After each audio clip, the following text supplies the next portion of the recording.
आज के वीडियो में हम साइंस के 9वें चैप्टर बल तथा गति के नियम के बारे में अध्ययन करेंगे। इसके पहले चैप्टर में आपने गति के बारे में अध्ययन किया। अब यहाँ पर हम बल, उसके उदाहरण, उसके अनुप्रयोग और बल पर आधारित जो गति के नियम हैं, यानी कि जब वस्तुओं की गति किसी बल पे आधारित, विशेष बल पे आधारित होती है तो वो किन नियमों का पालन करती है या उससे संबंधित जो भी नियम है उनके बारे में अध्ययन करेंगे। सबसे पहले हम बल के बारे में अध्ययन करेंगे कि बल क्या है। आपको पिछले चैप्टर में बताया गया कि जब कोई भी वस्तु किसी स्थिर बिंदु या किसी एक निश्चित बिंदु के सापेक्ष समय के साथ साथ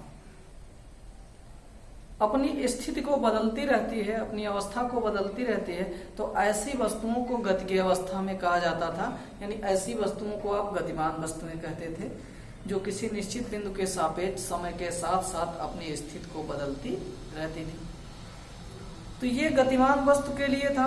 लेकिन आखिर किसी वस्तु में गति क्यों होती है, किस कारण से होती है, अब वो आप इस चैप्टर में पढ़ेंगे। और आपको मालूम है कि किसी भी वस्तु में गति के लिए यह आवश्यक है कि उस पर बल लगाया जाए।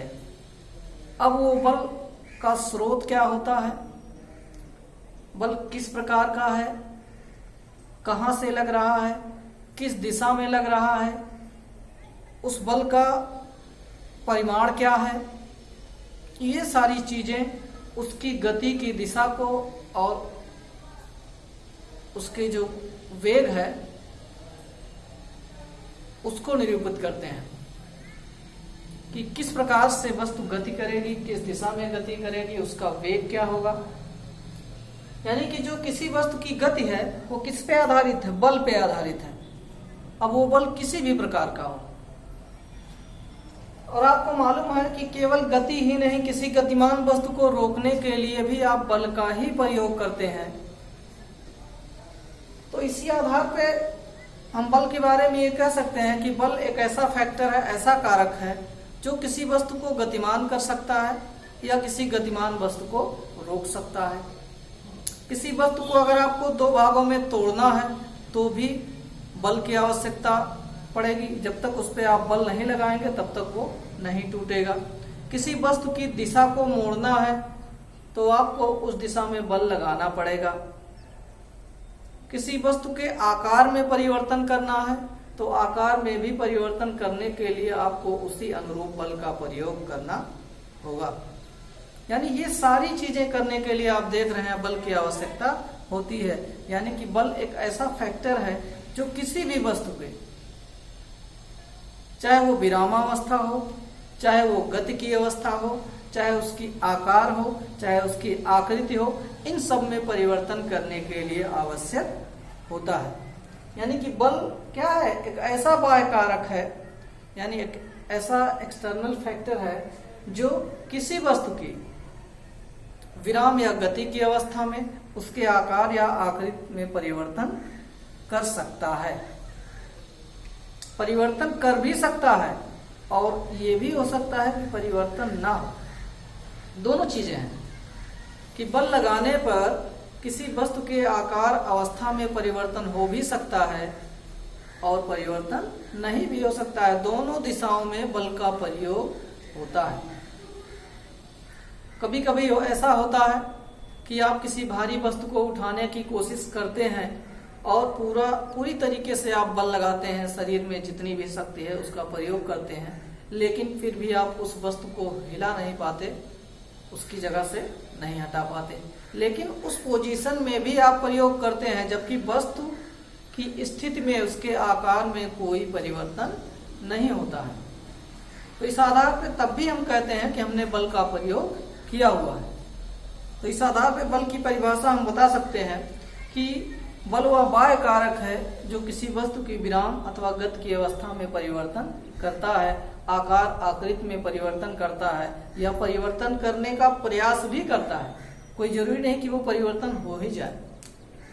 बल वह बाह्य कारक है।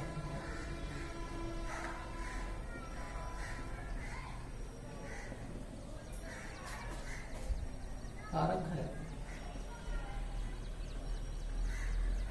जो किसी वस्तु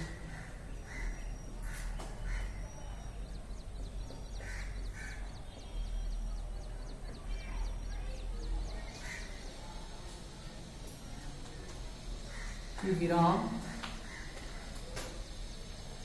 अथवा गति की अवस्था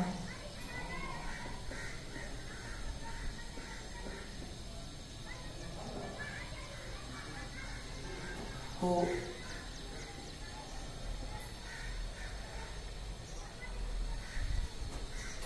परिवर्तित करता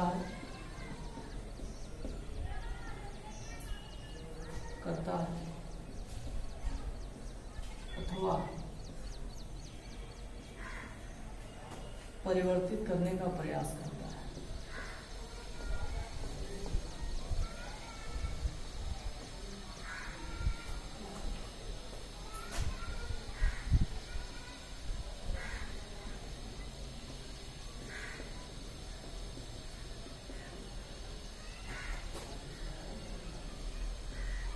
इसके साथ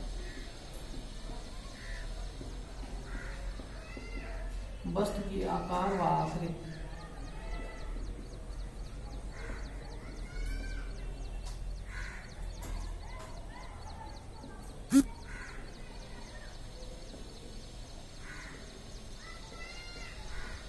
में भी परिवर्तन कर सकता है।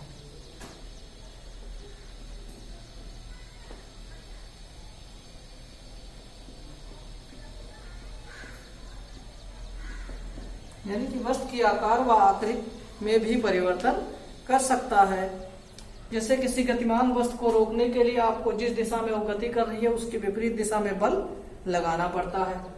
तो जब आप बल लगाते हैं तो अगर लगाया गया बल उसकी जो गति की दिशा में लगाया गया बल है उस पर प्रभावी होता है तो वो उस वस्तु को रोक सकता है, और अगर लगाया गया बल बहुत कम होता है तो धीरे धीरे वो उसके वेग में कमी करता है और हो सकता है कि वह उसको ना रोक पाए।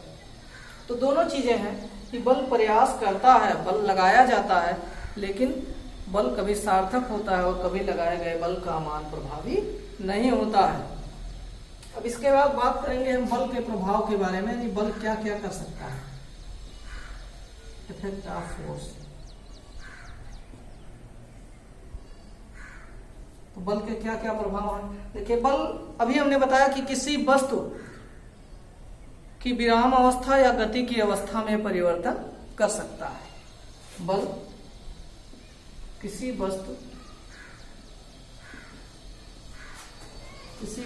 गतिमान वस्तु को रोक सकता है,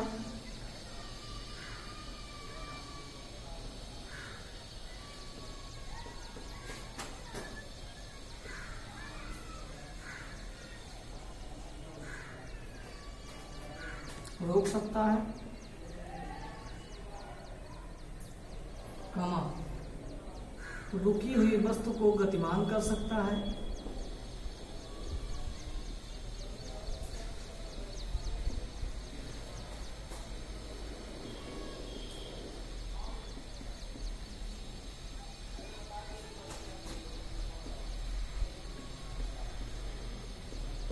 यानी कि बल किसी रुकी हुई वस्तु को गतिमान कर सकता है और गतिमान वस्तु को रोक सकता है और साथ साथ उसकी गति में परिवर्तन भी कर सकता है। गति में परिवर्तन का मतलब कमी या वृद्धि, चाहे कमी हो चाहे गति में परिवर्तन भी कर सकता है।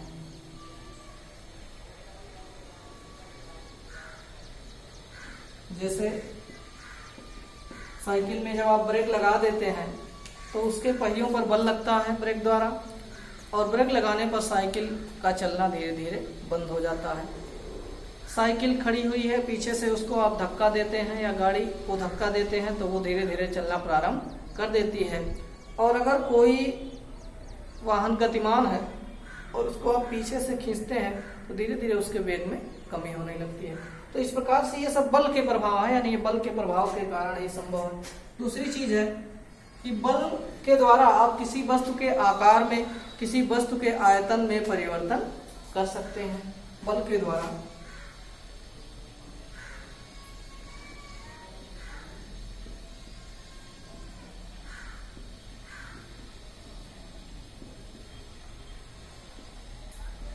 के आकारवान आयतन में परिवर्तन किया जा सकता है।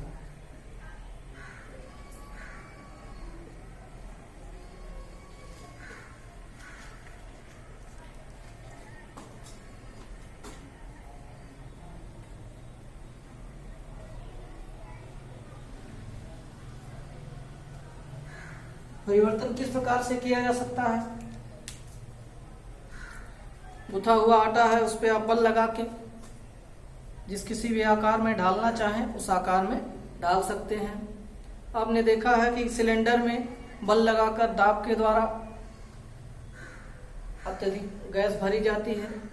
किसी वस्तु को अगर दो भागों में तोड़ना है तो भी उसके आकार में परिवर्तन बल लगाकर किया जा सकता है। रबर है, उसको आप खींचकर उसकी लंबाई में वृद्धि कर सकते हैं बल के द्वारा। तो ये सब सारी क्रियाएं बल के प्रभाव के कारण होती हैं। तीसरा है कि बल के कारण यानी बल के प्रभाव के द्वारा आप किसी वस्तु की दिशा को भी बदल सकते हैं, उसके डायरेक्शन को भी चेंज कर सकते हैं बल के द्वारा।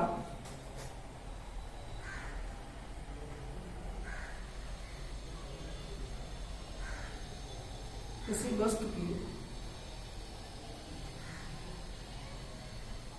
दिशा में भी परिवर्तन किया जा सकता है।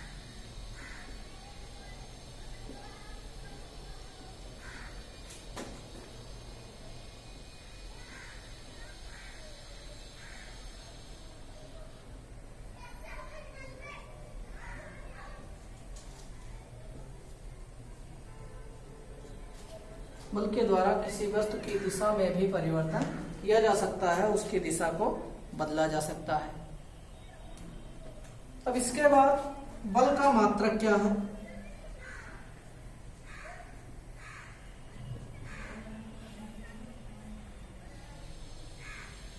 बल का मात्रक क्या है? देखिए, बल बराबर जो होता है कि अगर आप देखेंगे कि किसी वस्तु का जो द्रव्यमान है, जब आप बल लगाते हैं तो बल लगाने पर उस वस्तु के निश्चित द्रव्यमान में एक प्रकार का त्वरण उत्पन्न होता है और लगाया गया बल उस वस्तु के द्रव्यमान और त्वरण के दोनों के क्या होता है, अनुक्रमानुपाती होता है। और इसी आधार पे एक निकाला गया है संबंध गणितीय F = m/a। इस फार्मूले के बारे में आगे आपको बताया जाएगा। और उसी आधार पे अगर आप देखेंगे तो जो बल का मात्रक निकाला गया है, क्योंकि m का मात्रक द्रव्यमान का किलोग्राम होता है और त्वरण का होता है मीटर प्रति सेकंड स्क्वायर। तो इस आधार पे अगर हम देखेंगे तो बल का जो मात्रक है किलोग्राम मीटर प्रति सेकंड स्क्वायर।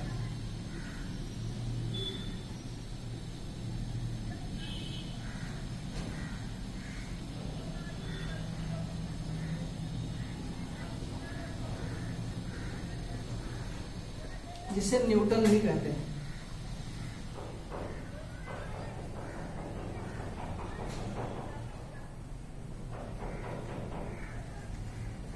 यानी कि जो बल का मात्रक है वो न्यूटन है और किलोग्राम भार भी बल का मात्रक यानी बल का एक अन्य मात्रक।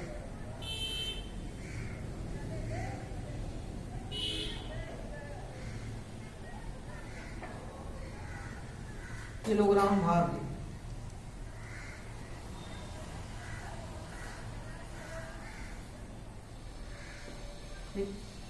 अब इसके बारे में बल के प्रकार फिर आगे हैं, तो अगले वीडियो में आपको बताया जाएगा कि बल कितने प्रकार का होता है, किस प्रकार का होता है।